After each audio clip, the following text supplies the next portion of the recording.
Here we are for another round of the 70s versus the 90s, and we'll take a real simple look at the world when I put Hal Ashby's Being There against Robert Zemeckis' Forrest Gump. And man, this one was a wild one to get through.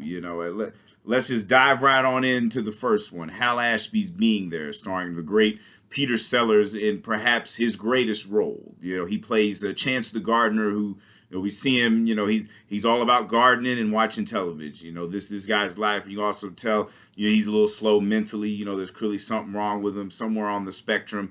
And, it opens with the owner of the house that he lives in. He dies. And then the maid's like, well, the old man's dead. And what are you going to do? It doesn't even really fully set in with him, the realities of death. And Peter Sellers plays it brilliantly, very understated. His timing is insane too, and all the side characters too. But what happens is after the old man dies, the lawyers take over and they're gonna do shit with the house. But they find this dude just still living there, watching TV, waiting on the maid to bring him breakfast. But the maid done left, and so they end up, after interacting with this dude, they realize he's probably trying to pull something, And so they just kick him out.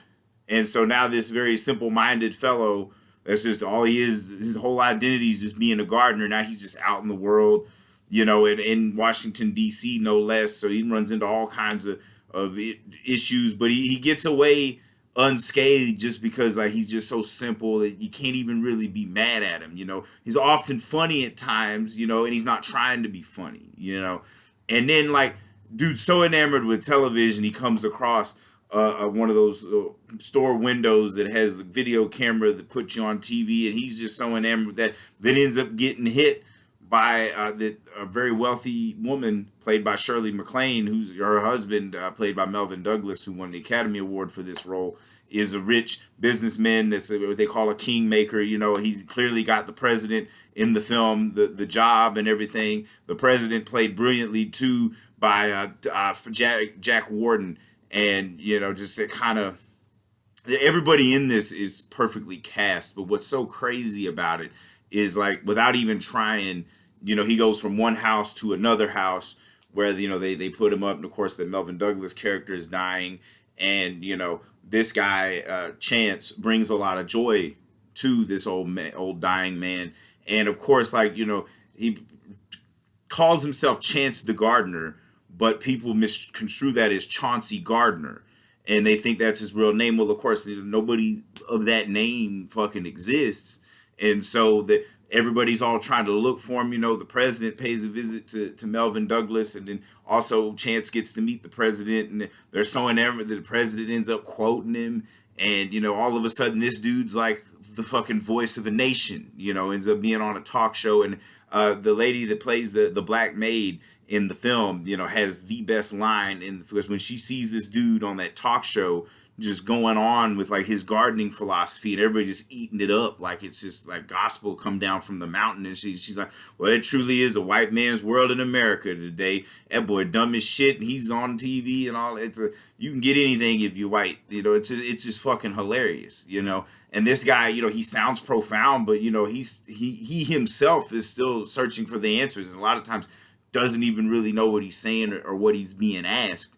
And, he's just brutally honest because he doesn't know how to be anything else. Probably has the dash of autism and all that other shit, that's never clearly defined what is exactly wrong with him. They may have defined it in the novel, but I didn't read the fucking novel. So I'm just going by what movie. This is the movies versus movies, not book, whatever the fuck.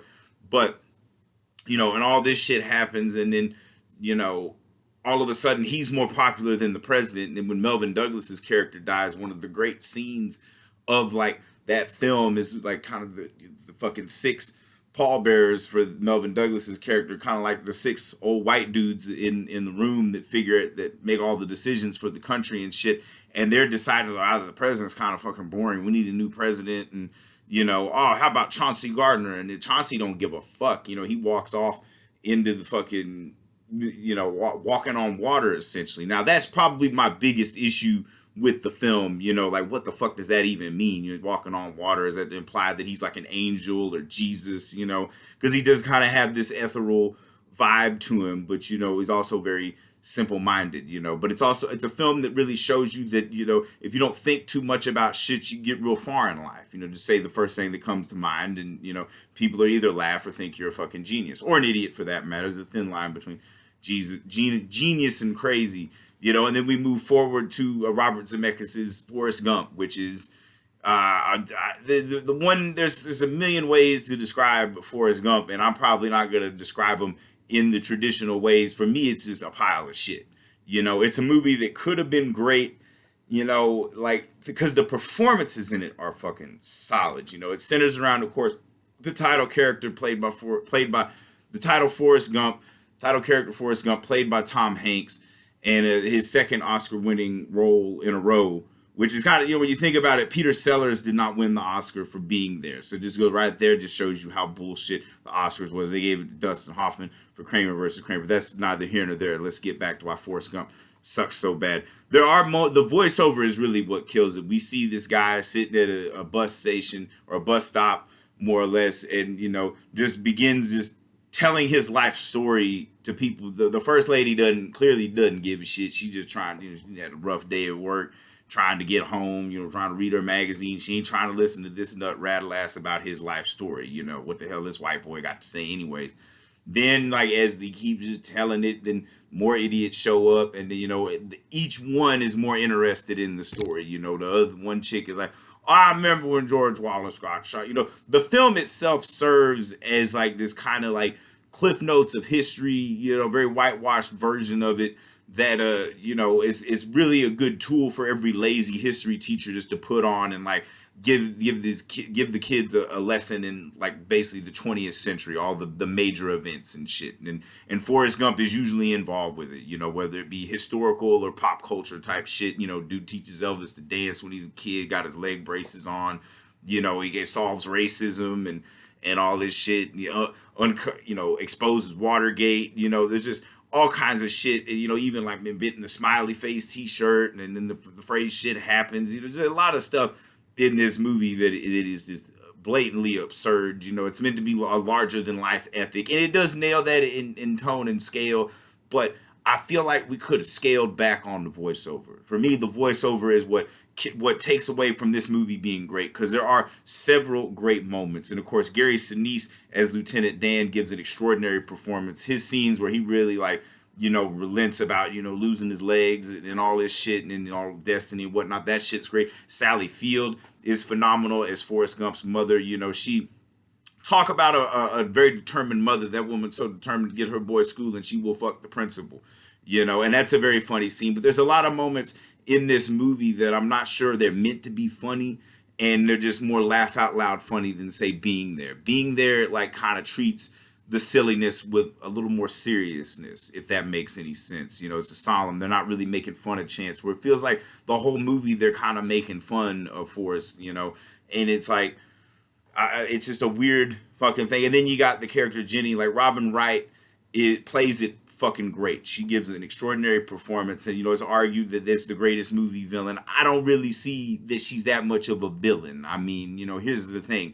The girl went through some shit, so naturally she's gonna be a little fucked up, and then go do some crazy shit. You know, coming of age in the '60s, of course, you're gonna do. You know, and the thing about it is, Forrest ain't gonna do. You know, it's like what Forrest didn't go through, Jenny goes through. So fucking Forrest goes through Vietnam, and then all that other shit, fighting the commies with fucking ping pong instead of bullets, and then, you know, running and all that shit, and, you know, starting a shrimping business, you know. And that's another thing. The fucking movie is just trope city. You got McKelty Williamson as Bubba, you know, the token black friend that gets sacrificed in the movie, and of course in Vietnam, where a lot of young black men died in that war. And so it's, like I said, very whitewashed version of history that, you know, kind of paints in the light, you know, the America looks beautiful in the eyes of the mentally challenged. And, you know, and then of course, you know, and then again, like, the worst thing that Jenny probably did is she probably fucked Forrest when she had AIDS. But, you know, granted, did the bitch know that she had AIDS? You know, that's the fucking thing. So did she even, you know, it's just a weird, there's a lot of shit kind of left up in the air, but it's also played like it's some great love story. It's like, so this man has to be cucked his whole life because he's in love with this one chick, and he can't really nail any other broads because, you know, one of them tasted like cigarettes, and you know, how this man, they didn't get this man laid. in Nam after he got shot in the ass, you know, all this stuff. Did all this shit to just wait for, you know, this one chick to like fuck him and then leave him again. And then, oh, now you got a kid after you did all that fucking running. I don't know, the movie itself, and even like the voiceover is what kills it a lot though, because like Tom Hanks is a very capable actor of like conveying emotions with his face and movements, but then you just hear his silly ass droning on, and it just kind of takes away from the movie. So this clearly has to go to Being There, because it yet again doesn't have to rely on bells and whistles, plays it straight. Peter Sellers, in my opinion, gives a far superior performance than Tom Hanks, you know, but you know, the performance of Tom Hanks as Forrest Gump cannot be shit on too much, because the physicality that man achieves in that performance is very impressive. You know, just the less that he talked would have been better, you know. But though you do want a friend like Forrest, man, because he looked out for his homies any chance that he could get, you know. But there's a lot of shit in that movie, you know. Let's play on pop culture, you know. Let's DJ, oh, we're real clever and shit. But it's kind of like me wearing this fucking tinsel wig. It really don't do anything other than to cover up the fact that there's lazy writing, like there's no hair on my head, you know. So this round goes to the 70s, 32-26, you know. Plus, Hal Ashby is a far superior director to Robert Zemeckis. Robert Zemeckis is kind of like, you know, Spielberg light, and, you know, sometimes his stuff doesn't always hit. And I feel like this one was half a great movie, you know, maybe a little too long, maybe a little too high on itself, very heavy-handed. There's so many fucking heavy-handed moments. Whereas like Being There just plays it great, because like where Forrest Gump may say America looks beautiful in the eyes of the mentally challenged, Being There is like America is beautiful because of the mentally challenged. Because like for his like simple-minded as Chance is, everybody else around him is fucking crazy, and they're all looking for somebody to follow, kind of like all them people that start running with Forrest and Forrest Gump, you know. So 32-26 for anybody keeping score. 70s are now up by 6. Man, they are fucking killing it.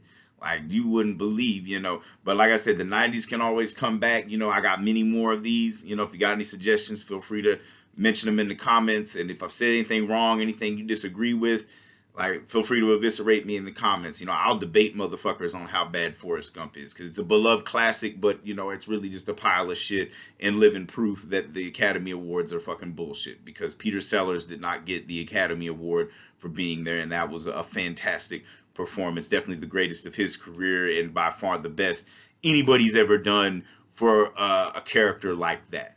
So, next main event, which is always on Saturdays, will be Welcome to LA versus Magnolia. You'll see more and more of these bonus rounds pop up, because I got a lot of these, and I got to know it's burning a hole in my brain.